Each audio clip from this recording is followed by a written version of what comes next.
Barbecue મેદુડા.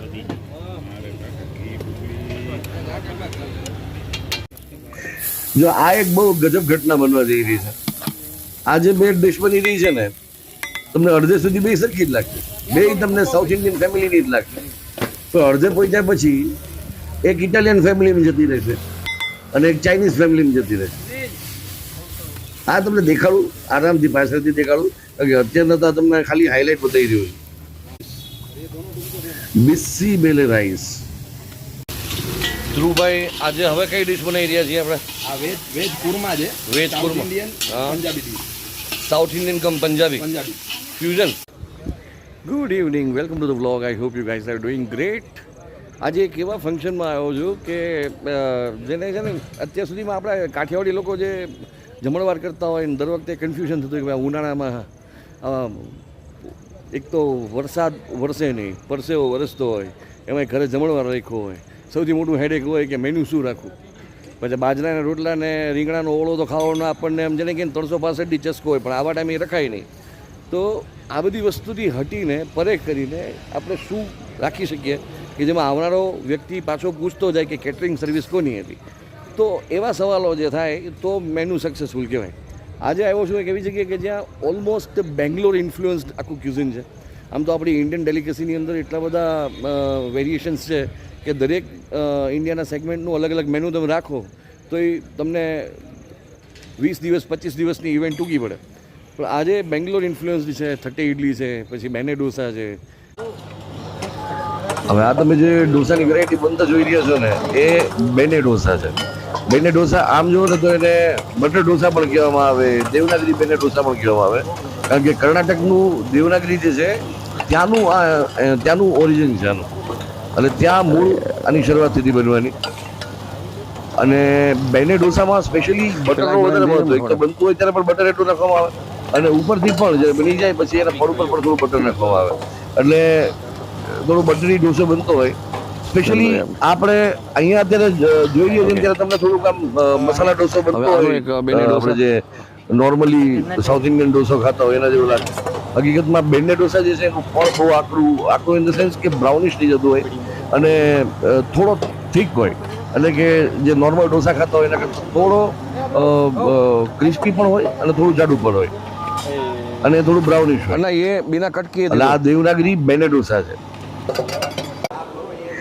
અને આ છે બેંગલુરુ સાંભાર. બેંગલુરુ સાંભાર મને નોર્મલી જે આપણે ડોસા સાથે સાંભાર કરતા હોય છે તમિલનો, એના કરતાં થોડો વધારે થીક, એટલે કે થોડો ઘટ લાગ્યો. પણ રસમની વાત આખી અલગ હતી. એટલું ટેંગી, એટલું ચટપટું કે જો એક વખત તમને રસમ ભાવી જશે પછી તમને રાઈસની સાથે કે ડોસા સાથે બીજી કોઈ વસ્તુ ખાવાની મન નહીં થાય. અને સ્પેશિયલી મને લેમન રાઈસની સાથે આ રસમ બહુ જ ભાવ્યો હતો. અને આ છે બિસ્સી બેલે રાઈસ.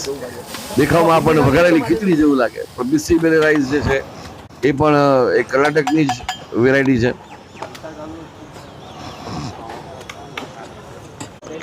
એક તો આ બફારાની સિઝન અને એના પછી વરસાદી માહોલ.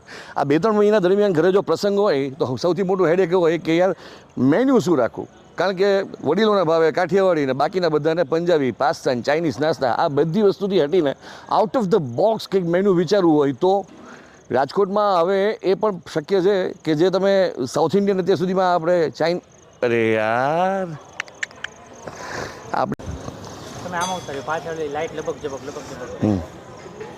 એક ચાલ પેલા હાથી પાસે જઈએ, નેક્સ્ટ શોટ ત્યાંથી લઈ લેશું એટલે વેરિએશન થઈ જાય. જો કે આ ક્યાંક વોક ફોક કરવાના ચક્કરમાં એક વસ્તુ ભૂલાઈ ન જાય, આ ઘી પોડી ઇડલી બની રહી છે અને એ પણ કર્ણાટકની સ્પેશિયાલિટી છે.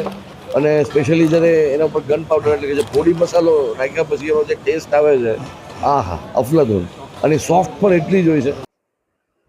ઘણા લોકોને કન્ફ્યુઝન હોય છે કે થટ્ટે ઇડલી અને ઘી પોડી ઇડલી બેમાં ફરક શું, અને નોર્મલ ઇડલી. એકચ્યુઅલી થટ્ટેનો મતલબ થાય પ્લેટ, એટલે કે ડિશ.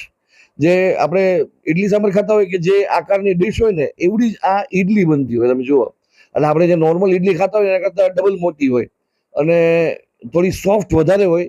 અને માથે જ્યારે ઘી તમે લગાડો અને પોડી મસાલો, એટલે કે ગન પાવડર નાખો, ત્યારે એ પોડી ઘી પોડી ઇડલી થઈ જાય. એકચ્યુઅલી એને થટ્ટે ઘી પોડી કહી શકો તમે. અને ઠટ્ટે અને ઘી પોડી બે અલગ અલગ વસ્તુ નથી, પણ જ્યારે માથે એની માથે ઘી અને પોડી પાવડર નાખો, એટલે કે ગન પાવડર નાખો, ત્યારે ઠટ્ટે ઘી પોડી ઇડલી થઈ જાય. એટલે કે નોર્મલી તમે એમને એને સાંભાર સાથે ખાઓ તો ઠટ્ટે ઇડલી રહે, એટલે કે ડિશના આકારની ઇડલી.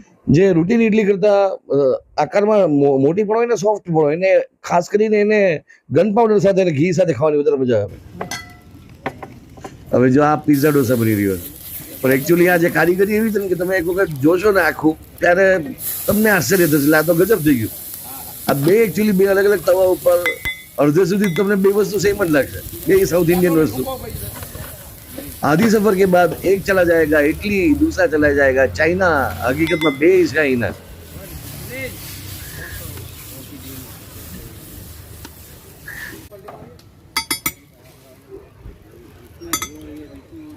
એના ઉપર વધારે કમેન્ટ કરવાની ઈચ્છા નથી, કારણ કે વસ્તુ તમે જોશો, એકનું નામ તમને કીધું, લેફ્ટ સાઈડમાં જે છે એ પિઝા ઢોસા બની રહ્યો છે, અને રાઈટ સાઈડમાં જે બની રહ્યું છે એ ચાઇનીઝ ચટપટા બની રહ્યું છે.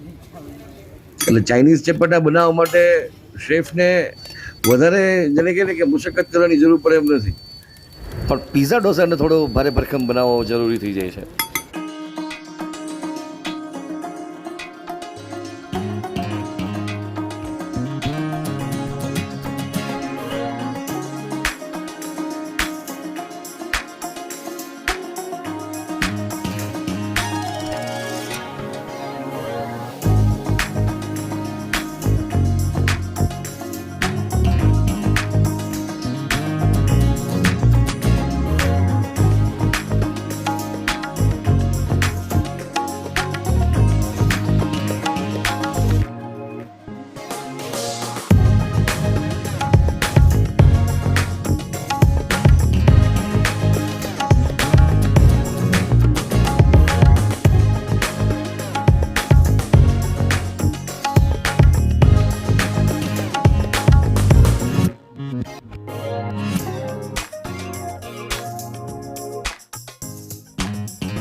જમ્યા પછી સોડાના શોખીન રાજકોટના લોકો માટે એક નવું કલ્ચર ઊભું થાય છે, કોફી કલ્ચર.